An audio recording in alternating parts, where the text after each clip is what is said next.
Hey there guys, quick post-fight review for Anthony Joshua's victory over Carlos Takam. Um, I watched this card and to be honest a lot of the fights on the card weren't very good. I mean the Robert Helenius-Dillian Whyte fight was as disappointing as I expected it was going to be. It's been a long time since I've been impressed with Robert Helenius. He was badly out of shape. Brittle hands, so slow, clumsy. Dillian Whyte, wasn't impressed with him either. I mean it was just a lackluster fight. But the main event between Anthony Joshua and Takam, let's just say I think everybody's going to agree that it was a lot more competitive than any of us thought it would be. Carlos Takam, obviously, it was a very spirited effort from him. He didn't come to lay down; he came to fight. Carlos Takam is an old school fighter. He's always in shape all year round. He's always ready to fight. He's very aggressive. He can handle himself. He can box a little bit, but he's primarily a pressure fighter. And obviously, going in against a guy who is so big and so imposing, like Anthony Joshua, with so much punching power in front of his backyard. I mean, 80,000 fans in Anthony Joshua's backyard. It was obviously at 12 days notice. It was going to be a very tough ask for Carlos Takam, but he overcame that.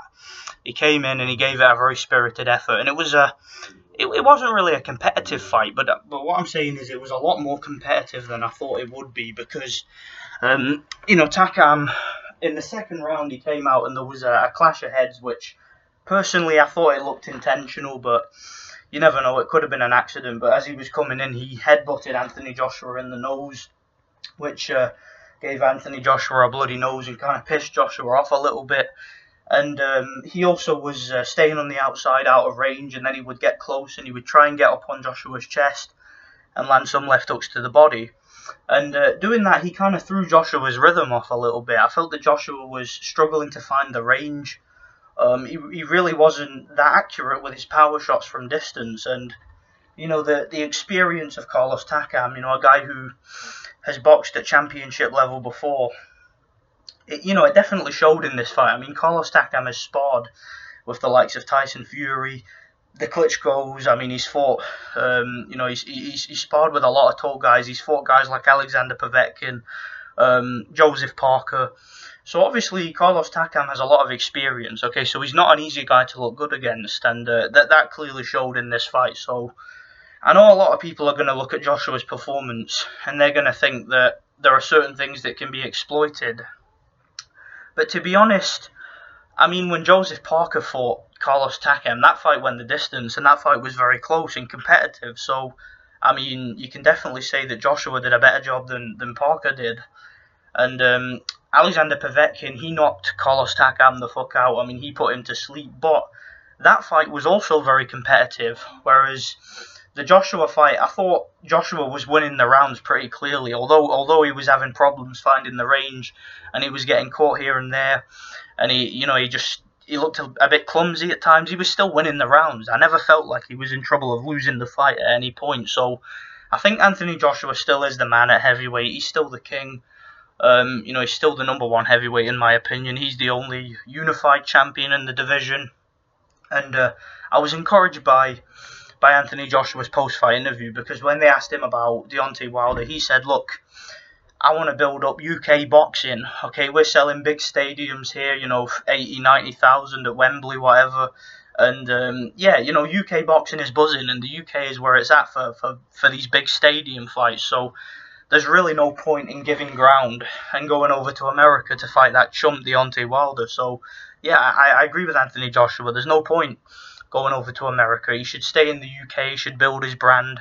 He's the biggest draw in boxing right now. Okay, there's nobody else that's able to sell out 80, 90,000 in a stadium. Okay, there's nobody else in boxing that's doing that right now. So, particularly not in the heavyweight division anyway. I mean, Deontay Wilder can barely fill a kettle in Alabama. So, yeah, fuck Deontay Wilder. And all Wilder's fanboys, they're going to pretend like Joshua didn't look good, and they're going to say, oh, it was a tough fight, and Joshua would get sparked by Wilder and all that shit. But let's be honest, Deontay Wilder has had a lot of performances like that in his career. Okay, against Artur Spilka, who I don't think is as good as Carlos Takam. Artur Spilka gave Wilder a lot of problems, outboxed him. In fact, he was schooling him at times before he got knocked out. And, Gerald Washington was schooling him. Johan Duhaupas was winning some of those rounds with his jab. I mean, Wilder was dropped by a fucking fat dwarf called Dustin Nichols. So I really don't think that we can. And let's not forget, Eric Molina, who got blew away by Joshua, gave Wilder a tough fight too. So, let's not pretend like Wilder hasn't had similar kinds of performances in his career, okay? Wilder has been boxing a lot longer than Joshua. Okay, he's been a professional for something like 10 years, okay? Joshua's only been a pro since 2012, and Wilder was also an Olympian, as well as Joshua. So, Wilder has had a lot more experience and a lot more fights than Joshua, yet Joshua seems to be a lot more fundamentally sound, a lot less clumsy, and he still hasn't gone the distance in a fight yet. So yeah, Deontay Wilder needs to understand that he's the B side. Okay, he might as well be the C, the D side. I mean he's got nothing on Anthony Joshua, nothing at all. The longer he waits for this fight, the worse it's going to get for him, because Joshua's only getting better. So I'm glad to say that I saw this fight live. Great fight. Carlos Takam, big respect to him. He wanted to continue. He didn't want the fight to end. But in the UK referees have a history of stopping fights early, and I know that he wanted to continue. It's a shame, but at the end of the day, it is what it is. He wasn't going to win the fight.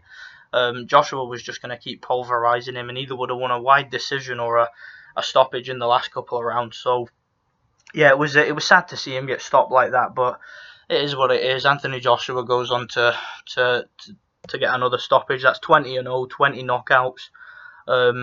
Let me know what you guys think about this anyway. I know that Joshua did at times in this fight. Like I said, he struggled to find his range at times. He didn't really put his combinations together as well in this fight as he has done in the past.